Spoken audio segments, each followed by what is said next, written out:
Assalamualaikum. Waalaikumsalam, Bu. Kalian ribut ya? Enggak, Bu. Semoga bukan anak-anak ibu yang ribut ya. Iya, Bu. Oke, ibu mau nyapa dulu nih. Good morning, class. Good morning, Bu. Oke, gimana nih kabarnya? Alhamdulillah, luar biasa. Allahu Akbar. Oke, kasih tepuk tangan dong. Selanjutnya ibu mau mengabsen. Ibu pengen tahu anak murid ibu siapa aja yang nggak hadir. Oke, langsung aja ibu absen. Yang namanya dipanggil harap angkat kakinya. Tangan, Bu. Tangan, oke. Harap angkat tangannya. Yang pertama ada Eri Setiawan, Hadir, Bu. Nitya Salsabila, Hadir, Bu. Mada. Hadir dong, Bu. Woi, Mada ini sangat excited banget pagi hari ini. Yang pertama, Hadir, Bu. Oke, selanjutnya ada Anindya Prameswari. Aduh, senyumnya pagi hari ini sangat membuat ibu semangat ini. Oke, udah absen. Selanjutnya kita bakal berdoa sebelum memulai materi. Yang doa kali ini bakal dipimpin oleh ketua kelas kita yang paling ganteng, kepada Erik. Silakan dipimpin, Nak. Kita mulai. Berdoa selesai. Alhamdulillah, kita udah berdoa. Semoga materi kita hari ini bisa diserap dengan baik ya. Kita bakal ngebahas tentang materi sejarah pastinya. Tapi sebelum itu, ibu mau tanya nih, kalian ada yang masih inget gak sih materi kita minggu lalu? Saya, Bu. Ya, kayaknya pada inget semua. Marda, silakan. Jadi materi minggu kemarin itu tentang masuknya negara Hindu-Buddha di Indonesia. Bener nggak teman-teman? Salah. Bukan negara ya, tapi agama. Nah, setelah agamanya kita bakal membahas tentang kerajaan Hindu-Buddha di Indonesia. Tujuan pembelajaran ini agar kalian semua bisa menjelaskan apa aja sih kerajaan pada masa Hindu-Buddha, bisa menganalisis peninggalan-peninggalan sistem pemerintahan serta pengaruhnya kerajaan Hindu-Buddha pada masa sekarang. Tadi kita membahas tentang kerajaan Hindu-Buddha. Nah, ibu mau tanya nih, ada nggak sih yang tahu kerajaan Hindu-Buddha tertua di Indonesia? Kerajaan Kutai. Nah, selain kerajaan Kutai, kita akan membahas kerajaan Tarumanegara, kerajaan Kalingga atau disebut dengan Koli, dan kerajaan Mataram, baik dinasti Sanjaya maupun Sailendra. Oke, berarti kita akan membahas 4 kerajaan ya teman-teman. Iya, Bu. Nah, kita bakal membahas tentang 4 kerajaan tersebut. Kita bakal membahas letaknya di mana, peninggalannya apa saja, sosial ekonominya seperti apa, dan sistem pemerintahan serta pengaruhnya seperti apa. Nah, sebelum ibu ngejelasin, ibu mau memaparin, kayaknya kalian perlu ngeliat nih video edukasi ataupun video pembelajaran yang bakal ibu tayangkan. Dan mohon disimak baik-baik ya, anak-anak. Oke, ini dia video pembelajarannya. Assalamualaikum warahmatullahi wabarakatuh. Halo semua, kembali lagi dengan saya Ulfa Novitasari. Mari kita belajar sejarah karena sejarah itu asik. Oke, kita hari ini akan membahas tentang kerajaan-kerajaan Hindu-Buddha di Indonesia. Sebelum masuk pembahasan, ada yang tahu nggak sih sejak kapan agama Hindu-Buddha masuk di Indonesia? Agama Hindu-Buddha masuk di Indonesia sejak adanya pedagang India dan juga Cina masuk ke Indonesia. Salah satu misinya untuk menyebarluaskan agama Hindu-Buddha. Lalu hari ini kita akan membahas 4 kerajaan. Yang pertama adalah kerajaan Kutai. Kerajaan Kutai terletak di tepi Sungai Mahakam, tepatnya di Kalimantan Timur. Berdasarkan prasasti Yupa, salah satu peninggalan kerajaan Kutai, disebutkan bahwa kerajaan Kutai merupakan kerajaan tertua masa Hindu-Buddha di Indonesia. Lalu siapa sih raja pertama kerajaan Kutai? Raja pertama kerajaan Kutai adalah Kudungga. Namun, Kudungga masih menerapkan sistem kepala suku atau primus inter pares. Sehingga berdasarkan prasasti Yupa disebutkan bahwa Aswawarman adalah raja pendiri kerajaan Kutai. Setelah Aswawarman wafat, digantikan oleh anaknya yang bernama Mulawarman. Nah, pada masa Mulawarmanlah kerajaan Kutai mengalami perkembangan yang sangat pesat. Karena disebutkan dalam prasasti Yupa, Mulawarman pernah menyumbangkan atau memberikan 20.000 ekor sapi kepada kepada Brahman. Dan upacara tersebut disebut dengan Pratyastoma. Selanjutnya adalah Kerajaan Tarumanegara atau Tolomo, berdiri sekitar abad ke-5, terletak di Pulau Jawa, tepatnya di Bogor. Kerajaan ini disebut dengan kerajaan tertua di Pulau Jawa masa hidup Buddha. Raja yang paling terkenal pada kerajaan ini adalah Purnawarman, karena dianggap sebagai titisan dewa. Peninggalan-peninggalan kerajaan Tarumanegara adalah Prasasti Ciaretan yang bergambarkan telapak kaki Purnawarman, Prasasti Kebun Kopi yang bergambarkan telapak kaki gajah sebagai tunggangan Dewa Wisnu, sehingga kita bisa tahu adanya sistem Dewa Raja. Prasasti Tugu yang mengisahkan tentang perintah Purnawarman untuk rakyatnya untuk membangun saluran perairan yang disebut dengan saluran Gomati sepanjang 12 km. Sehingga kita bisa tahu bahwa kerajaan ini merupakan kerajaan yang agraris. Peninggalan selanjutnya adalah peninggalan Prasasti Lebak dan juga Prasasti Awi dan Jambu. Selanjutnya adalah Kerajaan Kalingga atau disebut dengan Kerajaan Holing yang terletak di daerah Jawa Tengah. Raja yang paling adil dan terkenal adalah Ratu Sima. Berdasarkan peninggalan dari Kerajaan Kalingga, yakni Prasasti Tutmas, mengisahkan adanya perjalanan pendeta-pendeta dari Cina menuju Kalingga. Sehingga dari sini kita tahu bahwa kerajaan ini bercorakan agama Buddha. Selanjutnya adalah Kerajaan Mataram kuno. Kerajaan ini memiliki dua corak, yakni agama Hindu yang berasal dari dinasti Sanjaya dan agama Buddha yang berasal dari dinasti Sailendra. Pemimpin pada dinasti Sanjaya yakni Sanjaya, Rakai Pikatan, Dia Balitung, dan Dia Wawa. Pada masa Rakai Pikatanlah dibangunnya candi secara kompleks, yakni Candi Sewu. Candi Sewu dibangun sebagai bentuk penghormatan karena Rakai Pikatan ingin memperistri seorang wanita yang bernama Pramuwardhani dari dinasti Sailendra ataupun agama Buddha. Selanjutnya adalah dinasti Sailendra. Pemimpin dari dinasti Sailendra adalah Dananendra dan Samaratungga. Samaratungga merupakan ayah dari Pramuwardhani, yakni tidak lain adalah mertua dari Rakai Pikatan. Sehingga Rakai Pikatan diangkat menjadi seorang raja dari kerajaan Mataram kuno. Dan salah satu orang dari dinasti Sailendra yang bernama Balaputra Dewa tidak terima akan hal tersebut. Sehingga terjadilah pertempuran antara Rakai Pikatan dan juga Balaputra Dewa. Peninggalan-peninggalan dari Mataram kuno adalah yang pertama Candi Prambanan yang bercorakan agama Hindu. Yang kedua Candi Borobudur yang bercorakan agama Buddha, Candi Mendut, Candi Dieng, dan juga Candi Kalasan.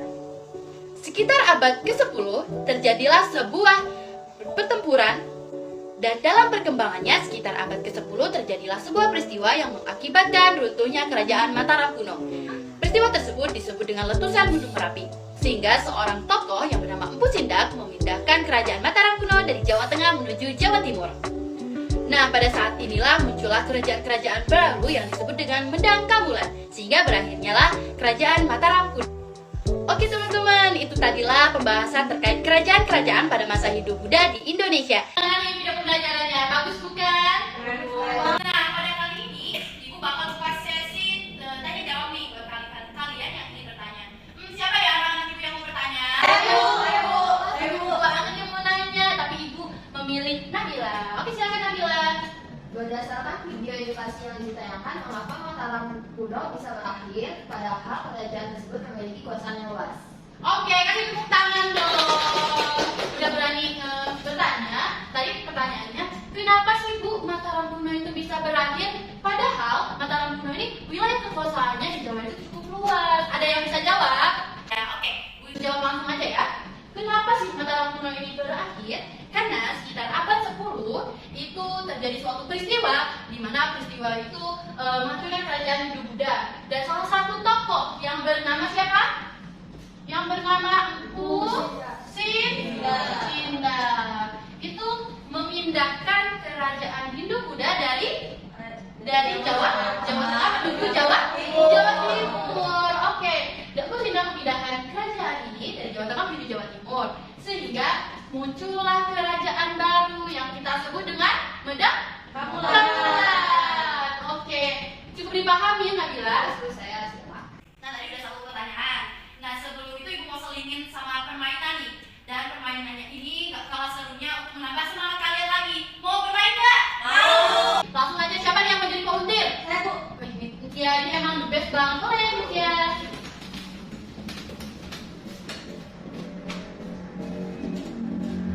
Boleh berdiri anak-anak ibu yang cantik dan ganteng. Oke, boleh Lydia dipandu? 1, 2, 3. Kerajaan Kutai di Kalimantan Timur, rajanya Pudung dan Mulawarman. Kerajaan Tarumanegara di Bogor, rajanya adalah Purnawarman. Kerajaan Sriwijaya di Sumatera Selatan, rajanya adalah Balaputra Dewa. Kerajaan Mataram kuno di Jawa Timur, rajanya Sanjaya dan Ramai Singkatan. Kerajaan Kalingga di Jawa Tengah, raja yang adil adalah Ratu Sima. Itulah macam-macam kerajaan pada masa hidup Bunda di Indonesia. Oke, selanjutnya. Tadi tuh kayaknya ada yang nggak hafal deh. Siapa yang nggak hafal? Marda ini ada apa sih? Kamu belum hafal ya? Belum, Bu. Nanti belajar sama Lydia ya. Oke, Bu. Oke, udah pada semangat lagi kan ya anak-anak? Semangat lagi? Semangat, Bu. Kita balik menghafal. Untuk Marda PR-nya menghafalkan nyanyian tersebut. Ya, Bu. Oke. Nah selanjutnya ibu mau tambah sesi tanya jawabnya lagi. Siapa sih yang masih mau tanya nih? Saya, Bu. Marda deh. Apa Marda? Pertanyaan saya, apa saja peninggalan dari kerajaan Hindu Buddha dan kenapa sih Bu dibangun Candi Sewu? Oke, good job. Asik. Kalau ada temennya yang tanya jawabannya good job. Asik.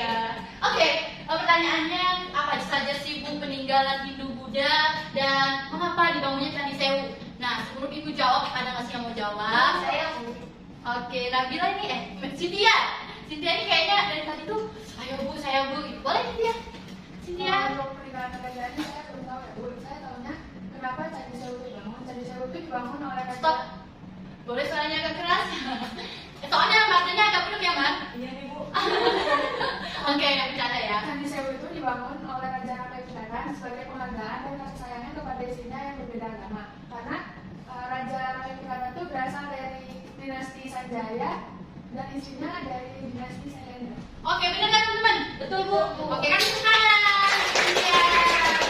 Kenapa? Candi Sewu itu dibangun karena ini sebagai bentuk penghargaan dan kasih sayang pada istrinya. Karena suaminya itu dari dinasti Sanjaya dan istrinya dari dinasti Sailendra. Sehingga dibangunlah Candi Sewu. Nah, tadi pertanyaannya peninggalannya. Nah, langsung aja nih kasih tunjuk sama kalian semua apa aja peninggalan pada masa Hindu Buddha. Oke, yang pertama kerajaan apa nih? Kutai.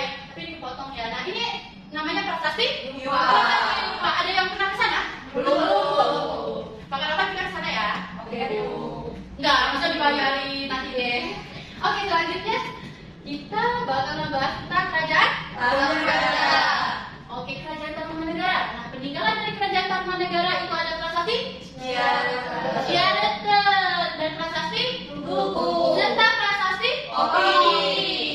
Nah, inilah prasasti salah satu prasasti peninggalan kerajaan Tarumanegara. Selanjutnya kita bakal melihat peninggalan dari kerajaan Kalimantan. atau biasa disebut Koli. Erik biasa disebut apa nih? Koli. Koli kan Kolinya. Kolinya memanggil Koli. Nah, peninggalannya adalah yang paling terkenal itu ada prasasti itu Mas. Prasasti Sojo, Bartolo, prasasti Kubra, prasasti Candi Angin. Gak pakai prasasti tapi Candi Angin. Candi Angin. Ini juga Candi Kubra. Oke. Selanjutnya kerajaan Mataram kuno. Peninggalan kerajaan Mataram kuno. Nah, ini dia yang tadi ditanyakan oleh Marda. Candi Sewu bagus ya? Bagus. Kalian bisa nggak membangunnya? Bisa. Bisa. Oke, dan yang paling terkenal ini ada Candi Prambanan. Dan juga Candi Alasar. dan satu lagi Candi Borobudur. Ada yang pernah ke sana? Saya ada, Bu. Siapa nih? Saya. Nah, Candi Prambanan ini adalah identik dengan agama Hindu. Berarti dari dinasti Sanjaya. Benar. Nah, kalau Borobudur identik dengan agama Buddha. Dia berasal dari dinasti Sailendra. Oke. Anak-anak ini pinter-pinter banget, masya Allah. Selanjutnya adalah terima kasih. Oke, untuk kelas ini nilainya plus bagus.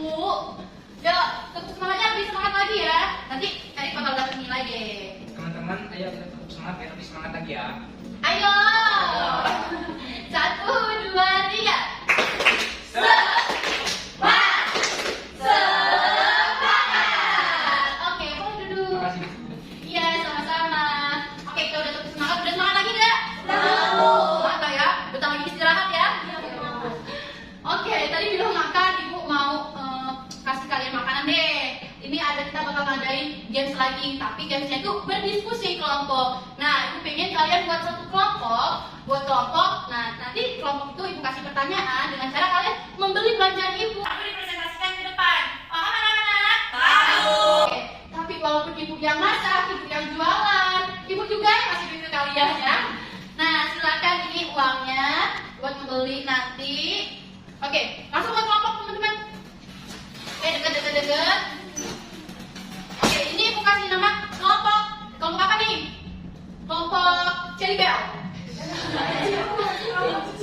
Cherry Bell, ini kelompok Blackpink, Bu. Blackpink. Oke, kelompok Cherry Bell dan kelompok Blackpink akan bersaing. Siapa yang bagus duluan? Boleh, kayaknya Blackpink dulu deh. Blackpink boleh? Boleh, Bu. Blackpink kaliannya? Ayo. Oke, boleh maju ke depan.